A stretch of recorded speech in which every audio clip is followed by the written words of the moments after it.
Namaskar, I'm Dada Vedaprajinananda, and I just gave you the yogi greeting. It means I salute the divinity within you with my mind and all the love and cordiality of my heart. And today I want to speak about, just in a nutshell, because it's just going to be a short video, about the chakras. So I think that a lot of people have heard about chakras, but that's the problem also, because there's a lot of misunderstanding of what these chakras are and what you can do with them.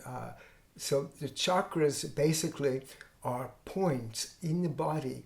They're points of they're psychic and spiritual points. It means that they're not anatomical points, so that's why in your anatomy class you never saw the different chakras.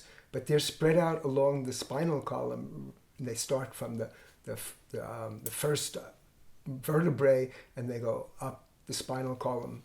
And this is a path of spiritual and also physical and psychic development if you follow the chakras.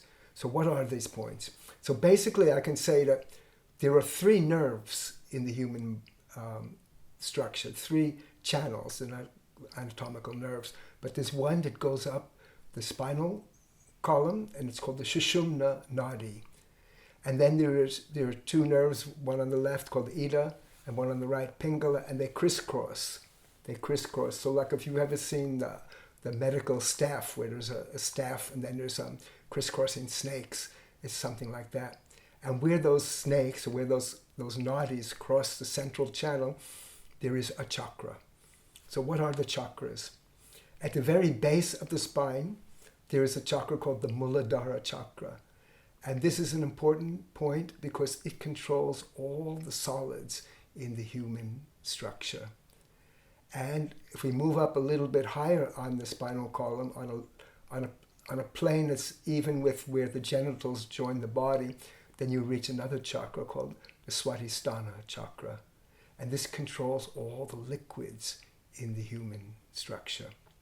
And if you move up higher on the spinal column to a point that's on a plane with the navel, you reach the Manipura chakra. And this controls the luminous, or the fire factor within the human structure. And we move up a little bit higher to the center of the chest, and on a plane with the center of the chest, but it's on your spine. And we reach the Anahata chakra, and this controls the wind, the air in the human structure. And then we reach the throat area, and we reach the Vishuddha chakra, and this controls the ethereal factor, or you can say the sound vibrations in the human structure.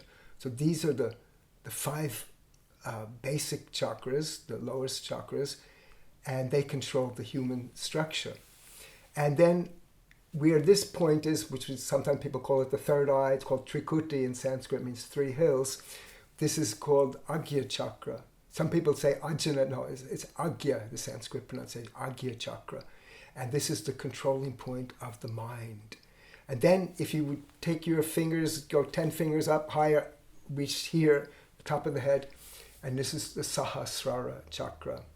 Sahasrara means 1,000 petals, because these chakras are also pictured as lotuses with different petals. Now these petals are important, and I'll explain that a little bit, but we don't have time to go for the full explanation. But basically, each chakra controls, like I said, it controls an element of the body, but also different propensities. And so the first chakra controls 4 propensities.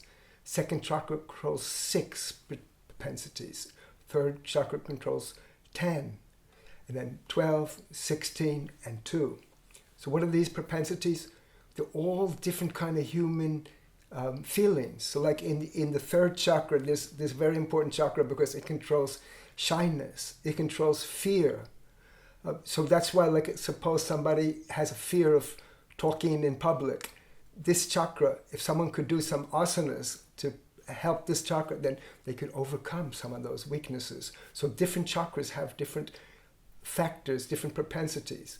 And so what is the importance of chakras is that by using the chakras, I'll give 3 reasons why they're important. 1, if you learn how to withdraw your mind through the chakras, you can get control over the solid, the liquid, the luminous, the aerial, the different factors. If you can get control over these things, then your meditation will be easy. Your knee won't hurt. When you get control of your whole solid factor, what's your knee? It's nothing. It's not going to hurt you. And your stomach won't hurt. Nothing will bother you.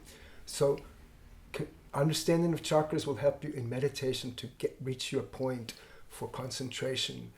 Another factor about the asanas, the chakras, I've sort of telegraphed my thing here, but the chakras help to control the different organs that are so around by I go here, the 3rd chakra controls all the digestive organs. So if you have problem with the digestive organs, then you have to have asanas or yoga postures, which will help you, which will help this chakra. So in fact, the whole science of the selection of yoga postures is based on understanding of the chakras and which organs they control. So that's why chakras are essential. Understanding of chakras is essential to the practice of yoga.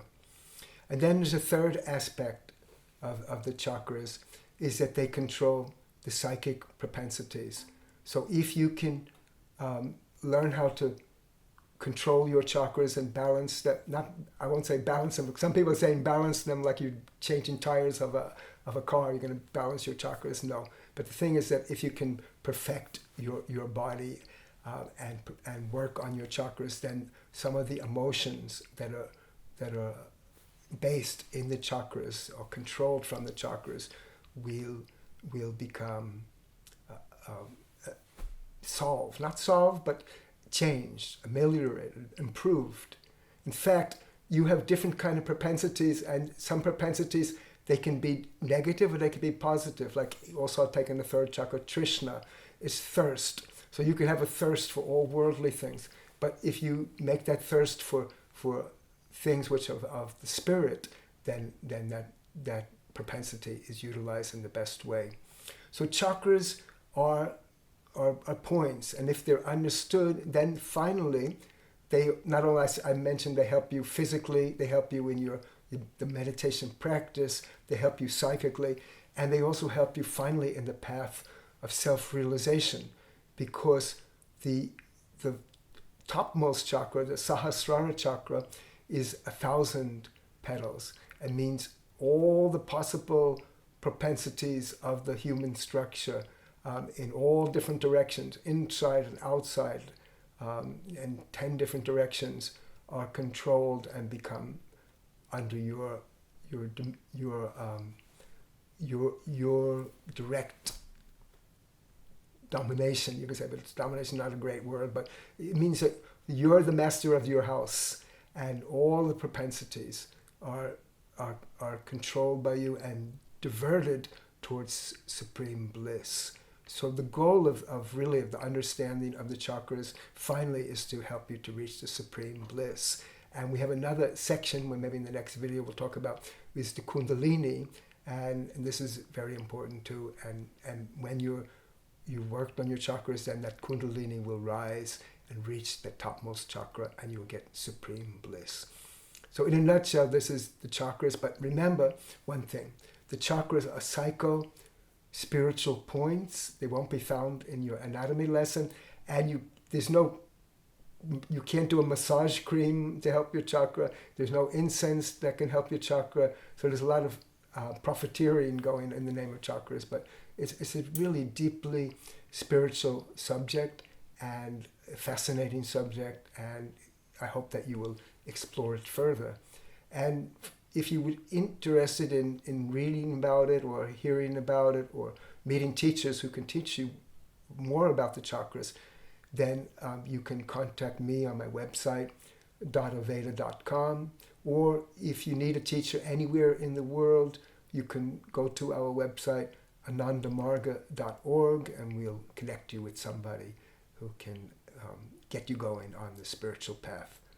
So I've had a big subject here. I did it in a short time, and I hope that in another time we can talk about it in greater depth. But thank you for listening, and once again I greet you with the yogic greeting. Namaskar.